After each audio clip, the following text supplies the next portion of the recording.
just stay there, buddy. Deadlight, director's cut. This is what's left of our world now. These are the leftovers of the war between men and shadows. A snapshot of what we become. Bloody hell on Earth.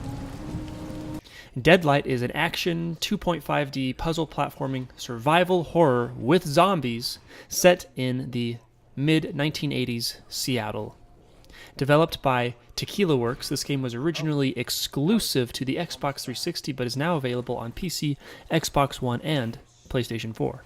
So let's talk about the story. It's Seattle, 1980s. You are Randall Wayne, a park ranger who is looking for his family, exploring the wastelands of Seattle after a zombie apocalypse has struck. All alone, it's up to you to find your family and your survival group as you explore a ruined Seattle and its outskirts. There is a promise of a safe zone over the radio, and Randall hopes his family is there. The story starts with the apocalypse in full swing, nearly 150 days after the outbreak first began. Randall and his crew are headed to the last safe zone in Seattle when they get separated. If fighting the undead solo wasn't enough while looking for his group, Randall also encounters a villainous group of militarized men known as the New Law, who claim Seattle as their city. You as Randall explore many interesting locales from the outskirts of Seattle to downtown and even a massive sewage and subway system all the way out to suburban areas and military outposts. Each new area will bring a cutscene to progress the story. These cutscenes are told in a hand-drawn, gritty art style that mostly fits the mood of the game, though some of these cutscenes are kind of cheesy. You encounter some interesting characters along the way while fighting zombies, the New Law, and even Randall's own memories. While not revolutionary or unique, Deadlight tells an interesting story in one of my favorite places. I rate the story a 3 out of 5. So let's talk about the gameplay. The gameplay mostly focuses on platforming and solving puzzles, most of this to avoid as many zombies and New Law as possible. The majority of the levels are designed to sneak around and avoid conflict, although you do slowly acquire access to a fire axe, a pistol, a slingshot, and shotgun to help you be more aggressive in your gameplay. Randall can also taunt humans and zombies, tricking them into death traps or drawing their attention to somewhere else so he can pass by. I really like this mechanic, it's pretty different. There is a health and stamina meter that get exhausted when taking hits or running. Both of these can be upgraded if you look around for hidden areas. As a side-scrolling, puzzle platforming survival game, Deadlight controls fine for the most part. However, the physics behind Randall's movement are wonky at best, and even with the director's cut supposed update on Xbox One and PS4, the jumping mechanic is just plain egregious. Ugh. I have died countless times because the platforming didn't do what I wanted it to. Instead of jumping up to grab a ladder, Randall would jump to the left or the right. Simply trying to turn around usually causes Randall to long jump right into an enemy, a death trap, or off of a high ledge. I died a lot because of these awful controls. Luckily, 95% of Deadlight's checkpoints are more than fair and mostly bring you right back to the room you died.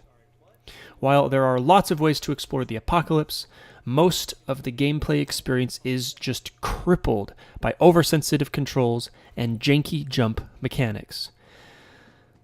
That's why I rate the gameplay a 2 out of 5. So let's talk about the graphics and the music. The graphics and the art style, thankfully, make up for the janky controls. There are many interesting places in and around Seattle to explore, like the outskirts of Seattle, a dangerous and gritty downtown, suburban areas, military outposts, and even a massive sewage system with some fairly inventive puzzles to solve. My favorite thing about this game is the fact that it takes place in Seattle, which is basically where I grew up, so that's definitely a plus for me personally. Despite being a side-scroller, Deadlight is actually a 2.5-dimensional game, with all of the characters and backgrounds being rendered in full 3D. There are tons of gorgeous set pieces and lots of details to look at throughout the adventure, and playing through it multiple times continues to impress me. The sound design is right on par with any platforming and any zombie experience that you would expect it to sound like, although I thought the soundtrack was just okay. Nothing really impressive there. Overall, I rate the graphics and the sound experience to be a 4 out of 5. Alright, now let's move over to the menus and the extra goodies. Whether in the main menu, looking through Randall's journals, or getting graphical hints that lead you to secrets and collectibles, Deadlight's GUI feels gritty, dirty, and simply in line with the overall aesthetic of the game. Navigating to any point in the story is super easy, and the information is provided in a clean way. There are many hidden collectibles, which are pretty fun to seek out and make the world feel a lot more lived in. Many of these collectibles include inserts to Randall's journal, which provides more backstory and context, as well as ID cards and other memorabilia from corpses of dead people. My favorite collectibles, however, are 3 fully playable mini video games that you can find. I don't know if you're old enough to remember those old like McDonald's toys, but yeah, they're fully playable, and once you unlock them, you can play them from the main menu. Getting the high score on these games even unlocks achievements, which is pretty fun. Overall, I rate the GUI and the extras a 4 out of 5. So let's wrap it up.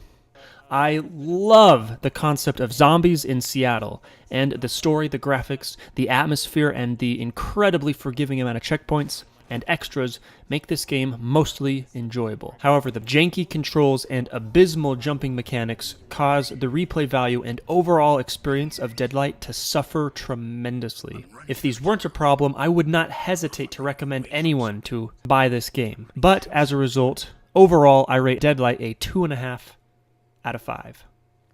I reviewed Deadlight on Xbox One, but it is also available on PC, Xbox 360, and PS4 for about $15.